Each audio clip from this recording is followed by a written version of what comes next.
We dive into the journey, challenges, and insights that shape future leaders and entrepreneurs. I am Gabriella Garcia, and this is my guest, Mr. Jonathan McHaney. Hello. Each episode, we'll explore the many ways people are turning their passions into careers and finding their purpose in the world of business and many other industries. This podcast is partly recorded and produced by Modat Media, Laveda High School's very own student-led AV team. And a big thank you to them for making this series possible. So whether you're a student, aspiring entrepreneur, or just curious about the pathways to success, stay tuned as we uncover the stories behind the grind. Let's get started. Okay, let us begin. Great intro, thank you. You're welcome. What was your childhood like growing up? Wow, we're getting into it immediately. So, my childhood was long ago. I know you think I'm very young. I'm not. I'm 41. I was not raised here. I was not raised in a place like this. I was raised in a place called Salado, Texas, which is not far. And it is a very different community that has very different people. What do you want to know specifically about it? Like how was it back then? It was fine. The technology was different and the people were different, but I was in such a different area, like it doesn't matter. Like being here versus being where I was is a whole different land. And even like if you were to go to Salado now, like the whole culture is a very different culture than here. I was raised with, I don't know how to say this politely, mostly affluent whites. And being a brownie, that's what I call myself. Thank you, camera. It didn't fit in that well. I also don't speak Spanish, if you can't tell. I don't have any accent. I've never spoken Spanish. There was a small group of kids who did speak Spanish, and I was not in that group either. So I've really found my home in doing things like theater, a little bit of sports, but the sports was a time waster. I don't know if you can tell. I'm not athletic, but yeah, it was fine. Yours was probably fine, I'm sure. Yes. Cool beans. Can you share one of your favorite memories from when you were a kid? When I was a senior in high school, no, junior, I got a 69 on my 6 weeks, and it rounded up to a 70. And the teacher looked me in the eye with the ugliest face. She goes like, "Look at this," and she goes, "Ugh," and I go, "What? I passed." And she goes, "Yeah, but you should want more." And I was like mad in the moment. I was a little kid, so I just blah, blah, blah, went away. But as an adult, I apply that to everything I do. Every time a kid tries to show me like what they think is good and I know it's not, I attack it. Because that memory sits so well. And that was a memory that helped guide me, make become a better adult, and pushed me further and further and further. Um, or I could say throwing the ball with my dad. If you had to describe yourself in a few words, what would they be? Handsome. Okay. Do you have kids? Tell us a little about your family. That's two parts. I'll tell you that I do not have children. I am a Roman Catholic, and so I intended to have lots and lots of them. I was going to raise my own small army, and they never came. I've been married for 20 years, and they just never showed. Every time it comes up in class, I ask a kid, do you have one on the side of the road? Because I'll come pick one up, but no one ever does, so I have no children, and that's okay. It's a disappointment, but I can pump a lot more energy into my time at school. It's nice. So my family we're not large, but we are large. There's two parents and four kids. We're very close. We really, really, really, really like each other. Anyone who's met my siblings can tell that we're all like the same people and the same kinds of people. We laugh a ton. I'm sure you've felt this already, I'm kind of mean, and I'm the baby, so I get the most punked out versus the rest of us. It's a lot of fun. Our family dinners are crazy, and it's really hard for outsiders to follow it because we are just constantly tearing into each other, saying the worst things that I would offend you if I said half the things I say to my sisters. But we don't care. We just keep going. We keep going because it's funny. And so lately we have a dinner with my mother every Monday. So it's my father has passed on, and so it's my dad and my four siblings and some of their spouses. Even my sister's ex-husband is there, and all the kids running around, and we're all just being awful. And then so one of our cousins was there, and he's been to jail. He's tough. He's a real man, and he can't he he's having a hard time following because we're talking very fast. We're also all educated. My father was a professor. My mother was an elementary teacher. So that's already 3 degrees right there. Mom has some master's work as well. My brother has his bachelor's and a master's. My oldest sister has her bachelor's and some master's work. My next sister has a bachelor's and a master's, and I have a bachelor's and a little bit of master's work as well. So we're also like really, really, really educated. So whenever the kids don't become educated, we kind of get mad at them and call them names behind their back. Like I said, some mostly to their face though, because we keeps it real. Who has been your biggest inspiration and how have they influenced you? Or how have they influenced your life?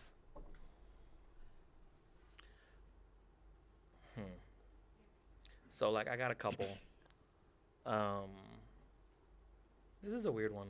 So like dad influenced my life obviously. Mom influenced my life obviously. All of my family matters a ton to me. And up until a certain point, I was very hero worshipy of them because they were all older than me. So I looked at them as they were better than me. They knew what they were supposed to be doing. And then I was about to get married and I started seeing like the cracks in them. I started seeing who they weren't and who I thought they were, but that's really not the coolest thing in the world to be like what they were. So as an adult, the most important person to me is Christ, and then underneath that is wife. And by the way, that's my order in life as well. Like if you're gonna ask me who are the most important people in my life, who are important than anything in my life, it's always gonna be God, then wife, then family. By the way, family is number 3. They're not number 2. I chose my wife. That's why she matters more to me than my blood-related family. I didn't have a choice with them. I had a choice with her. Yeah, me and wife had this conversation recently. Why are we so big in the church? And I don't know. It just happened. Like once being with her, like I didn't choose to go to church because she was going to church. I chose it because I wanted to go, and all that stuff was related. So if you want to like know who's influenced my like mental personal life, it's wife. I'm not gonna tell you her name. You don't need it. But wife has been a huge part of who I am as an adult. Keeps me grounded, makes me know what I do and do not want to do. It gives me someone to work for, someone to be like and help and strive, because all I want to do is make her life better and make her life suck less. And I know she wants that for me as well. So I guess it's wife, whatever. Don't make me think things. What's one important love lesson? emotions. What's one important lesson you've learned along the way? That your best is not good enough. Your best is not good enough. It's a hard lesson that has to be taught. I teach it quite a bit in the AVID class. I haven't hit y'all with or the PATH class. I haven't hit y'all with that hammer yet, but it will come. That's the thing that keeps you moving.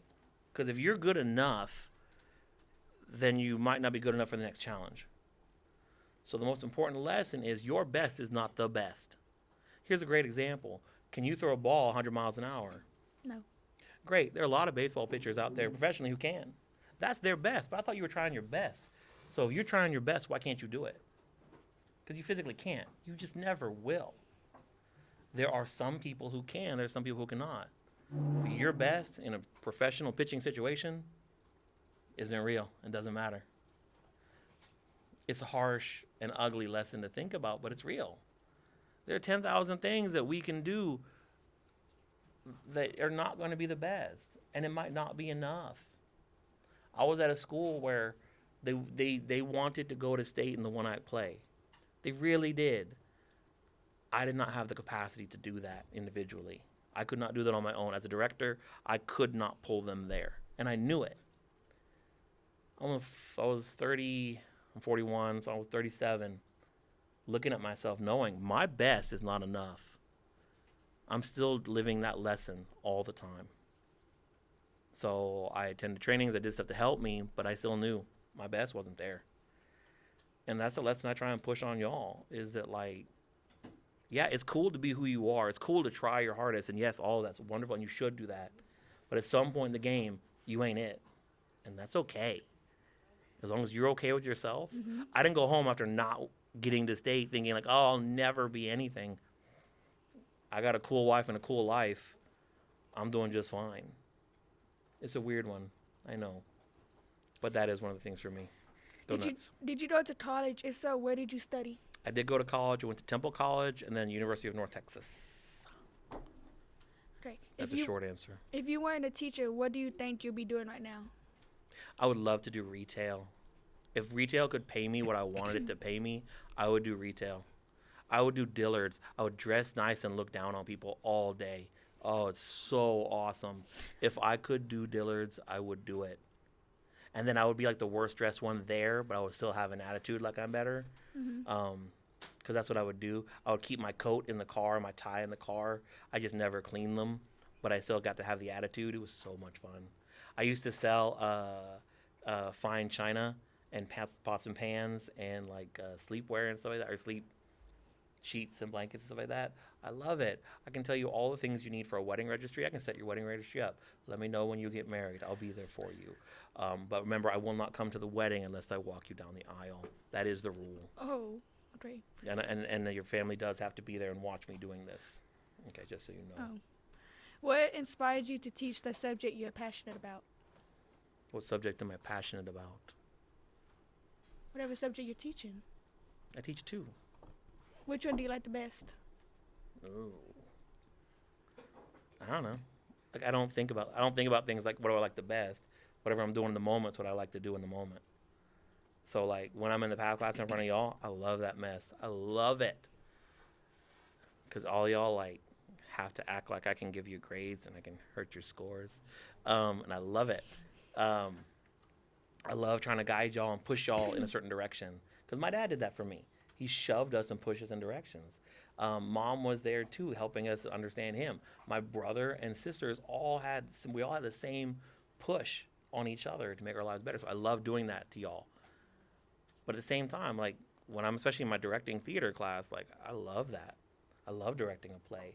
I love getting the basic ebbs and flows going. I love seeing a story come together. I love people making me laugh or doing interesting things. I love to see people trying. So I don't know. I like them both. I like teaching, I think. I like teaching. I would hate to be in a situation to where like I got to sit down and shut up. Sitting and shutting up is really hard for me. I think you're aware of that. Oh yeah. Even when I'm not teaching your class, I'm walking around desperate for y'all's attention or I'm going to die a little bit. That's just what happens to me. Okay. What's one thing you absolutely can't live without? I don't know. God? Yeah, that's a short answer. I mean, I'm not going to go on 10 minutes on that one. What's the toughest decision you have ever made? Did we talk about this one? I don't remember what I said.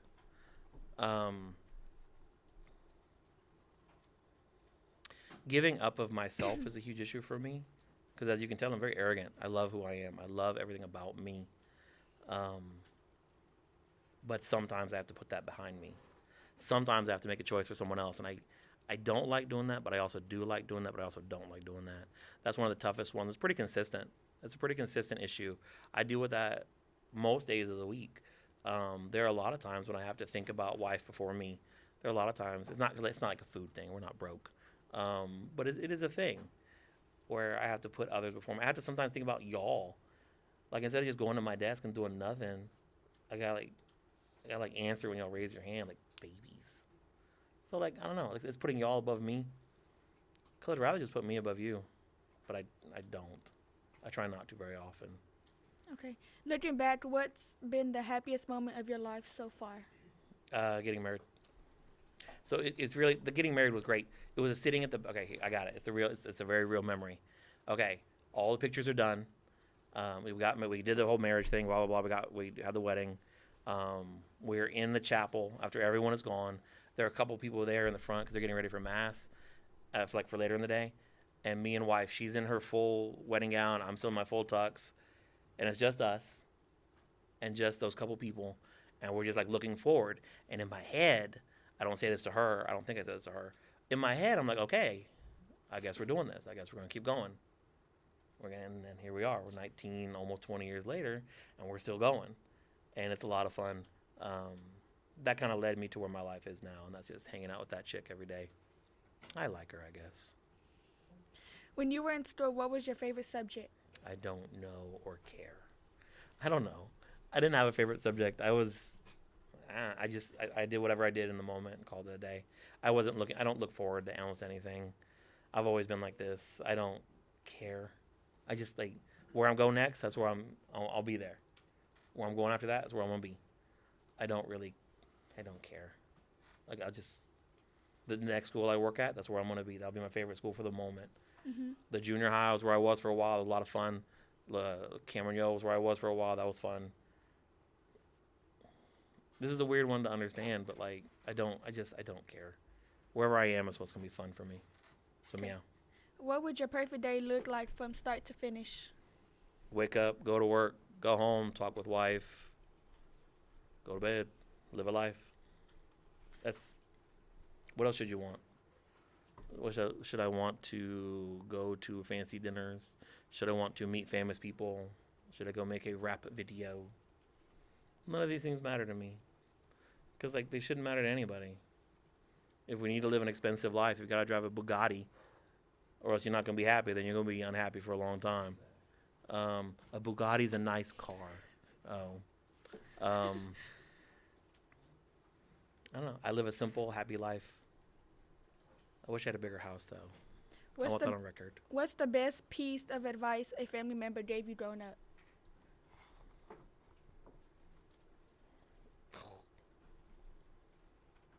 Okay. Put your hands like this. For the audio recording, she's putting her hands like a cup.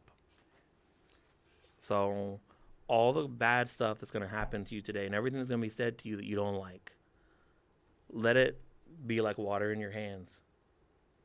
Whatever you want, you can keep. But you have little fingers and you can open them up like a sieve. Everything you don't want, you can just let go. Keep what you want, get rid of what you don't. That was my mom. As much as I talk about how like awesome my dad was and all the interesting things he did, he was an awful person. He did awful things in a lot of different ways, and that's a lot of our families, blah, blah, blah, blah. And he would talk to us horribly. As much as I look back and talk about like, ooh, I love him, blah, blah, blah, he would tear us up. I watched my sister cry multiple times because he didn't like how she did things. She was an adult, and he would go and look at her band. She's a band director, and he was a band director. He'd just destroy her.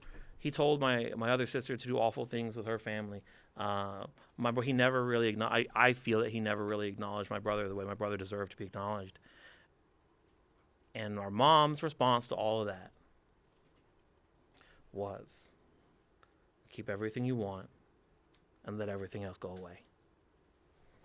It's easy to move when you have that in your head. It's easy to move. That's for you. You can have that, Gabby, because that's how I live my life. Okay. That's a wrap for today's episode of Pathways to Purpose. We hope you gained some valuable insights and inspiration from our discussion. Remember, the journey to finding your purpose is personal, but you're never alone on the path. A special thanks again to Modoc Media, our amazing student AV team, for handling the production of this podcast. We couldn't do it without them. If you enjoyed this episode, make sure to subscribe, leave a review, and share it with friends who are also on their own pathways to purpose. Until next time, stay curious and keep chasing your dreams.